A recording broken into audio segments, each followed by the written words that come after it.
మీరెవరినన్నా గాయపరుస్తున్నారా? ఎందుకంటే ఒక గర్విష్టి ఇంకోటి గాయపరిచేటప్పుడు తన గాయపరుస్తున్నాడు అనేది కూడా గ్రహించడంట. ఒక గర్విష్టి ఇంకోడిని అవమానపరిచి హేళన చేసినప్పుడు గర్వం అనేది ఎలా ఉంటదంటే ఇట్ ఈస్ ఆల్వేస్ మీ, నేను. గర్వం అనేది ఎప్పుడు ఎలా ఉంటదంటే నాది, నేను ఎలా కనబడుతున్నా, నేను ఎలా ఉన్నాను, నేనెవరిని. ఇది గర్వం.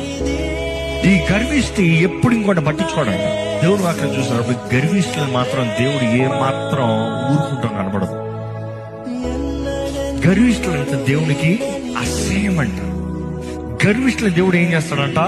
అన్నకు తొక్కుతాడంట. Be careful. మనం అనేక సార్లు మన సొంత నీతులను బట్టి మనం ఏదో ఒక్క విషయంలో రైట్ ఉన్నామని పక్కోడు రాంగ్ అంటూ ప్రూవ్ చేస్తూ, పక్కోడు బ్రతుకు వేస్ట్ అని చెప్పుకుంటూ, ఇతరులను అవమానపరుస్తూ హేళన చేస్తూ అనేక సార్లు మన గొప్పతనాన్ని చెప్పుకుంటూ దేవుని నామానికి అవమానం తెచ్చే వరకు ఉంటాం. జాగ్రత్త. కానీ దేవుడు దీనుల పక్షాన ఉంటాడంట. దీనులకి దగ్గరగా ఉంటాడంట. దీనులను ఆదుకునే దేవుడు అంట. దీనులను బలపరిచే దేవుడు అంట. దీనులకి సహాయం ఇచ్చే దేవుడు అంట. దీనుల ప్రార్థనని ఆలకించే దేవుడు అంట.